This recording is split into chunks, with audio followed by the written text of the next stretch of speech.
Welcome to Zarmazing's Shipping 101. Right now we have an example of creamer and sugar set.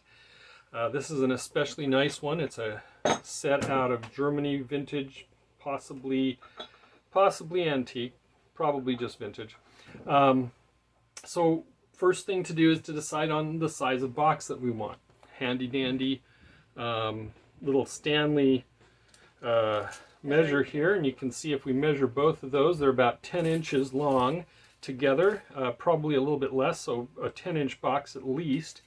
If we look at this dimension, it's going to be about 8 and going up about 6. So we're going to start with a 10 by 8 by 6 box.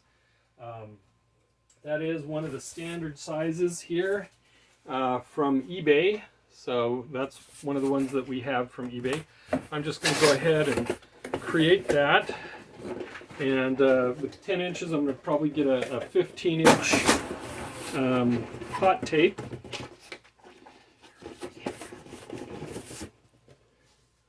And you can see there, if you just do it and then set the box over the items, it should look like it'll fit them both.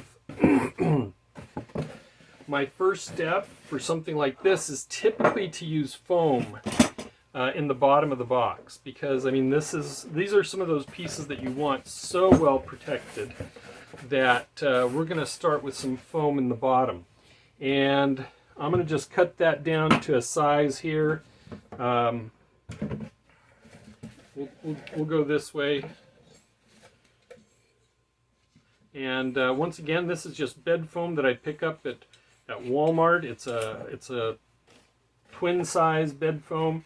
That's about, I think Walmart brand.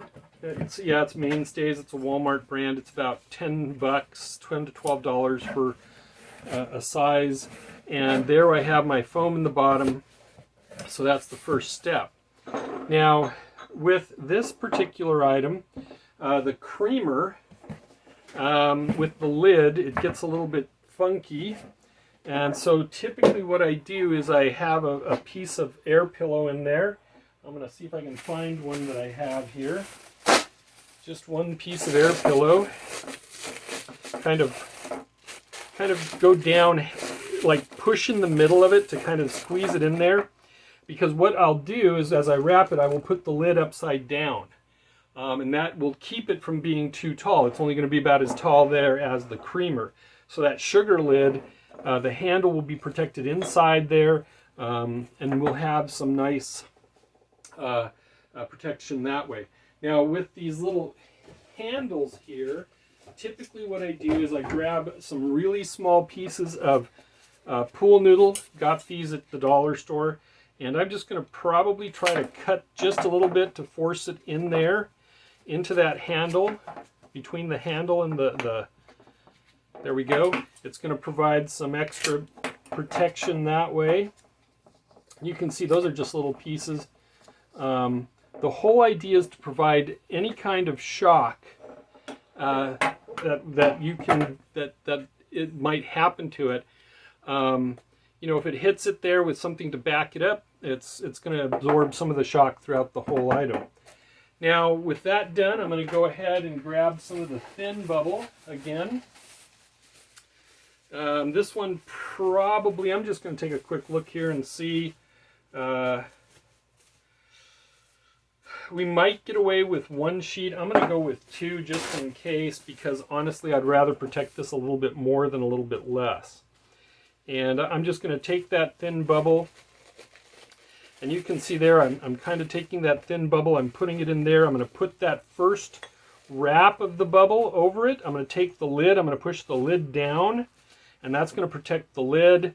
I'm going to take now just another piece of this already cut down pool noodle, and I'm going to put it right in that lid. I'm going to try to make as few surfaces sticking out as possible. And so now I'm going to wrap that rest of that bubble around. I'm going to grab my handy dandy tape gun, and just like that, we've got that pretty well wrapped up. Now with these handles on the side, I'm just going to go around like that, so that it is protecting the handles a little bit more than the edges. That one kind of got away from me, but there we go.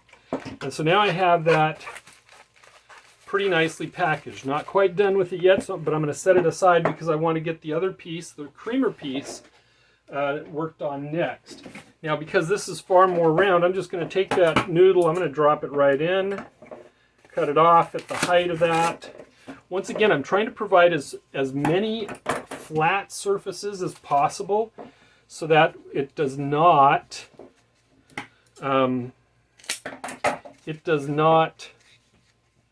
stick out, because things that stick out get broken off. The more flat surfaces you have, the better. And so there we can see we have our creamer. Once again, I'm going to take two squares.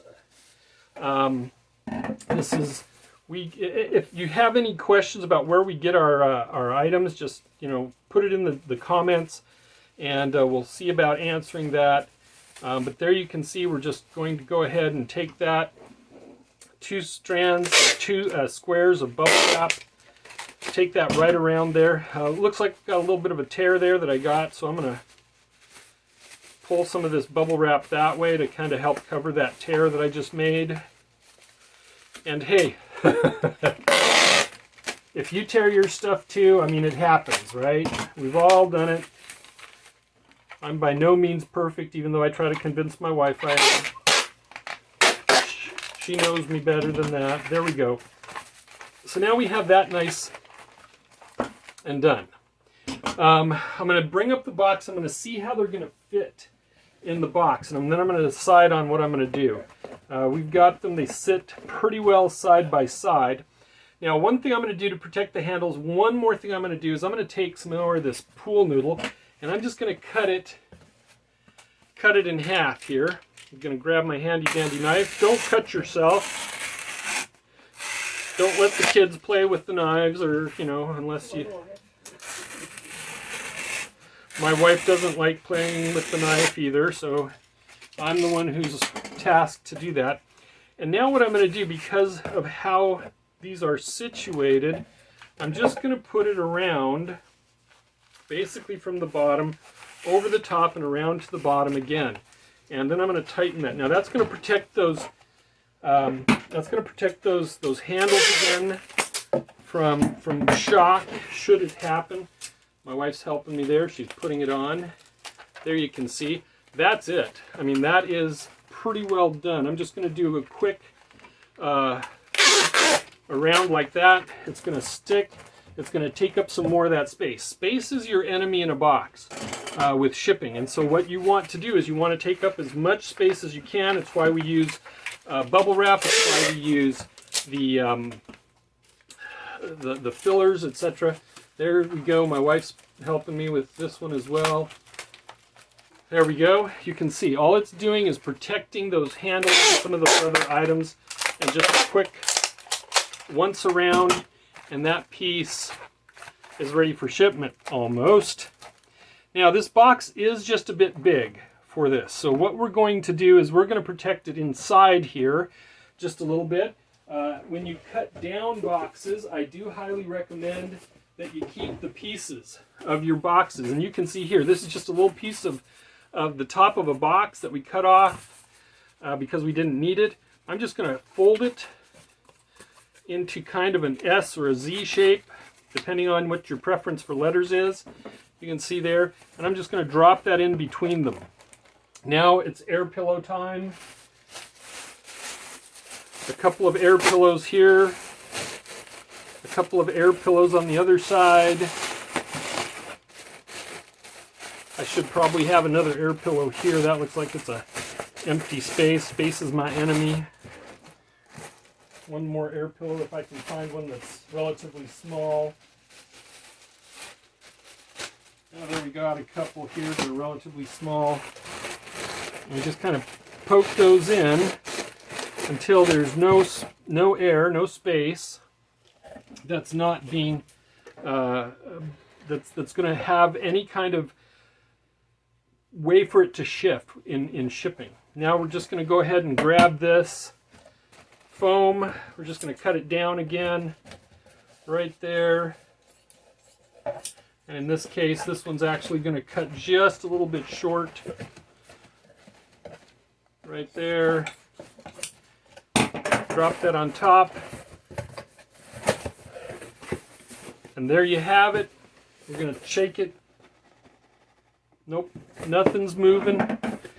Now we're going to take a 15-inch piece of hot tape. Just drop that over the top. And there is the package, ready to go for shipping. Once again, it's Zarmazing. It's Zar and Thor. Shipping 101, in this case, cream and sugar. So have a great day.